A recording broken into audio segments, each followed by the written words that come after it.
Hello guys, math का डर हो जाएगा छूमंतर। आज हम बताएंगे क्लास 10th के चैप्टर 1 में एक्सरसाइज 1.2 का क्वेश्चन नंबर 4 और उससे आगे भी बताएंगे। देखिए यहाँ पे क्वेश्चन नंबर 4 में क्या कहता है कि एचसीएफ दिया हुआ है 306 और 657 का 9 दिया हुआ है, तो एलसीएम ज्ञात करना है। तो इससे पहले हम थोड़ा सा फॉर्मूला जान लेते हैं। देखिए फॉर्मूला क्या होता है कि अगर कोई संख्या a और b हो तो क्या होता है फॉर्मूला a गुना b बराबर HCF of AB Guna LCM of AB। मतलब दोनों संख्याओं का गुणनफल बराबर होता है वो दोनों संख्या का HCF गुना वो दोनों संख्या का LCM होता है। ये सूत्र पहले से ही पता है हमको। तो फिर हम HCF निकाल लेंगे। HCF कैसे निकालेंगे? देखिए यहाँ पे HCF है तो LCM को इस साइड लेके चले गए तो HCF बराबर मतलब मौसम बराबर क्या हो जाता है, दोनों संख्याओं का गुना बटे LCM होता है। और LCM अगर हमें निकालना है तो LCM यहाँ है, HCF को इस साइड ले लेंगे तो क्या हो जाएगा, LCM बराबर लॉसो बराबर क्या हो जाता है, दोनों संख्याओं का गुणनफल बटे HCF हो जाता है। तो देखिए यहाँ पे HCF दिया हुआ है और दो संख्या तो है ही, तो LCM हमें निकालना है। तो कैसे निकालेंगे हम? सॉल्यूशन पहले दिया हुआ क्या है उसको लिख लेते हैं। मतलब HCF 306 657 का क्या है 9 दिया हुआ है और LCM निकालना है। LCM 306 657 का क्या हो जाएगा, दोनों संख्याओं का गुणनफल हो जाएगा। मतलब इन दोनों को गुना करेंगे 306 गुना 657 और बटे HCF हो जाएगा। HCF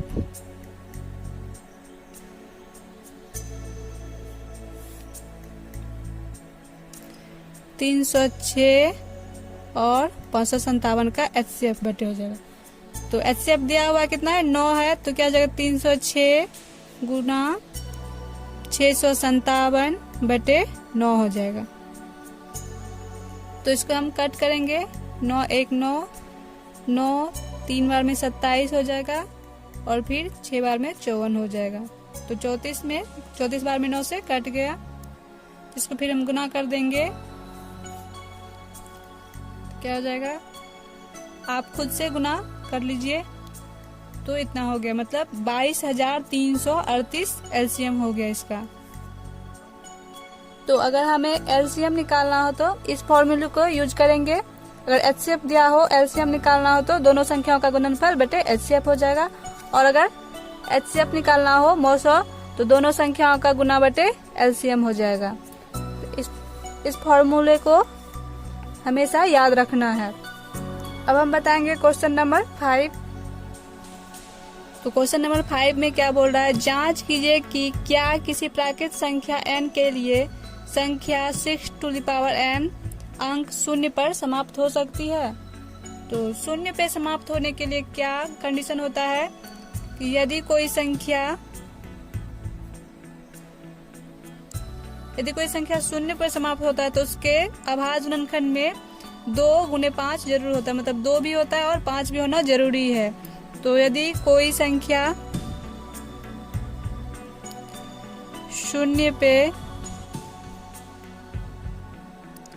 पर समाप्त है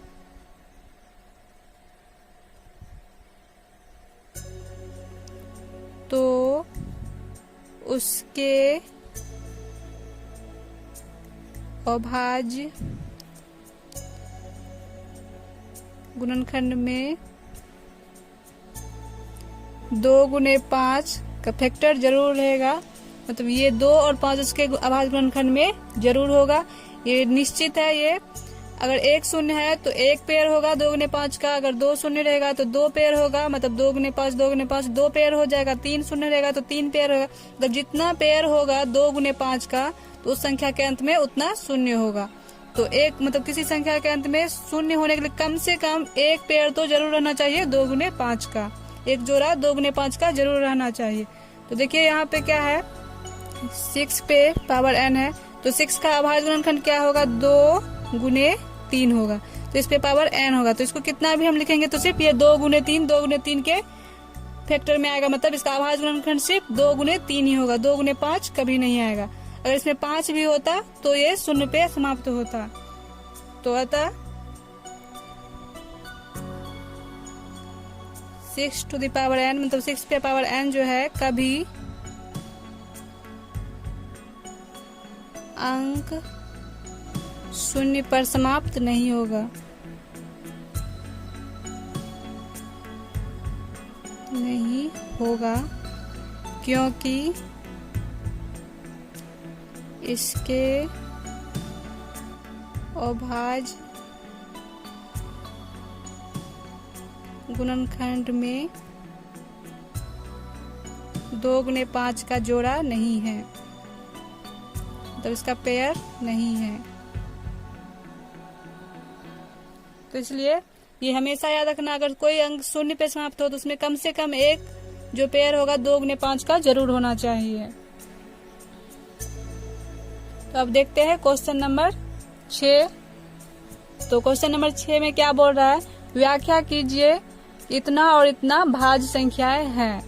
तो देखिए इसमें देखेंगे ये भाज्य संख्या है, कैसे देखेंगे, इसको पहले हम सॉल्व करेंगे। तो इसमें भी 13 है, इसमें भी 13 है, तो एक 13 हम कॉमन ले लेते हैं।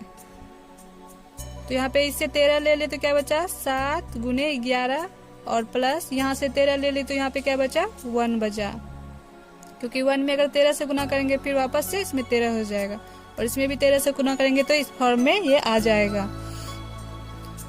तो देखिए यहाँ पे इसको गुना करेंगे हम 13, पहले ब्रैकेट की क्रिया होती है, तो 7 गुने 11 77 हो गया प्लस 1, ये क्या हो गया 13 गुने 78 हो गया। तो देखिए ये भाज्य संख्या है, क्योंकि अभाज्य संख्या का जो गुणनखंड होता है वो क्या होता है सिर्फ 1 से ही गुना होता है, बाकी किसी से नहीं होता। देखिए जैसे 13 अभाज्य संख्या है तो 13 को हम क्या लिख सकते हैं, इधर रफ है, 13 को हम क्या लिख सकते हैं 13 गुना 1 ही लिख सकते हैं। 23 अभाज्य संख्या है तो 23 को क्या लिख सकते हैं 23 गुने 1 ही लिख सकते हैं, बाकी और किसी से इसमें गुना नहीं कर सकते हैं। तो इसमें तो 13 गुना 78 है, तो ये भाज्य संख्या हो गया। 78 भी भाज्य संख्या है और इसमें 13 से भी गुना है तो ये भाज्य संख्या होगा। अगर अभाज्य संख्या होता तो सिर्फ इसमें 1 से ही गुना होता और उसका गुणनखंड नहीं होता इससे ज्यादा। तो ये भाज्य संख्याएं हैं। फिर देखिए अब दूसरा नंबर 7 गुने 6 गुने 5 गुने 4 गुने 3 गुने 2 गुने 1 और प्लस 5 हो गया। इसमें देखिए इसमें भी 5 है और इसमें भी 5 है, तो इससे 5 एक कॉमन ले लिए हम, तो क्या बचा 7 गुने 6, 5 तो ले ही लिए, तो गुने 4 गुने 3 गुने 2 गुने 1 और प्लस यहाँ से 5 ले लेते हैं, क्या बचेगा 1 बचेगा, क्योंकि 5 में 1 से गुना करेंगे फिर वापस से 5 हो जाता है। तो फिर इसको सारा संख्या को हम गुना करेंगे तो ये 1008 हो गया और प्लस 1 हो गया। तो फिर यहाँ पे देखिए इसको 5 गुने 1009 हो गया। तो ये भी भाज्य संख्या है, क्योंकि इसका जो गुना में है ये सिर्फ 2 ही, मतलब 1 के गुना में सिर्फ नहीं है, इसमें हम अलग अलग संख्या से गुना है, मतलब इसमें 5 से भी भाग लग सकता है इस संख्या में और 1009 से भी भाग लग सकता है। तो ये भाज्य संख्या है।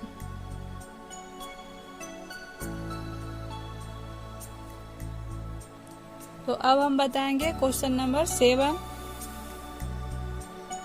तो इसमें क्या कहता है, किसी खेल के मैदान के चारों ओर एक वृत्ताकार पथ है। इस मैदान का एक चक्कर लगाने में सोनिया को 18 मिनट लगते हैं, जबकि इसी मैदान का एक चक्कर लगाने में रवि को 12 मिनट लगते हैं। मान लीजिए वे दोनों एक ही स्थान पर एक ही समय पर चलना प्रारंभ करके एक ही दिशा में चलते हैं, तो कितने समय में वे पुनः स्थान पर लौटेंगे, मतलब मिलेंगे। कि सॉल्यूशन क्या है इसका, अगर ऐसा कुछ हो तो इसमें हम एलसीएम निकालते हैं दोनों का। देखिए क्या है, वृत्ताकार पथ है ये, तो क्या होगा एक ही स्थान से यहाँ से ही तो सोनिया और रवि स्टार्ट करता है, तो इस एक को लगता है 18 मिनट और एक को लगता है 12 मिनट पूरा चक्कर लगाने में। इसको 18 मिनट लगता है और रवि को 12 मिनट लगता है पूरा चक्कर लगाने में इसका। तो बोल रहा है कि यहाँ से स्टार्ट किया एक ही साथ और एक ही दिशा में स्टार्ट किया है, तो फिर से वापस वो किस बिंदु पर मिलेंगे। तो उसके लिए हम क्या करते हैं, एलसीएम निकालते हैं दोनों का। फिर से किस बिंदु पे मिलेंगे उसके लिए हम दोनों का एलसीएम निकालेंगे। तो क्या करेंगे, 18 और 12 का एलसीएम निकालेंगे। तो हम अभाज्य गुणनखंड विधि से इसका एलसीएम निकालते हैं पहले। तो 18 का अभाज्य गुणनखंड क्या हो जाएगा, 2 नमा 18 हो गया, फिर 3 से ये हो गया, फिर 3 तो अभाज्य संख्या है तो सिर्फ 3 से ही लगेगा। तो 18 का क्या हो गया, 2 गुने 3 गुने 3, और फिर 12 का अभाज्य गुणनखंड क्या हो जाएगा, 2 6 हो गया, फिर 2 फिर 3 हो गया। तो 12 का क्या हो जाएगा, 2 गुने 3। तो एलसीएम कैसे निकालते हैं कि जो दोनों में कॉमन हो, एलसीएम जो दोनों में कॉमन हो उसको हम पहले लिखेंगे। तो 2 देखिए इसमें भी 2 है और इसमें भी 2 है, और 3 इसमें भी है और इसमें भी है। तो ये 2 को एक बार लिखेंगे और ये 3 को भी एक बार लिखेंगे। फिर बाकी जो बचा उसको भी लिखेंगे। यहाँ 3 बचा है और यहाँ पे 2 बचा है। तो एलसीएम क्या हो गया इसका, 36 हो गया। मतलब 2 गुने 3 6, 6 3 18, 18 दूनी 36 हो गया ये, तो 36। तो फिर वो 36 मिनट बाद वापस दोनों एक साथ फिर मिलेंगे। तो सोनिया और रवि फिर पुनः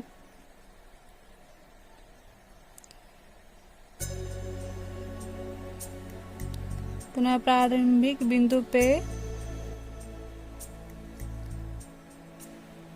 36 मिनट बाद मिलेंगे।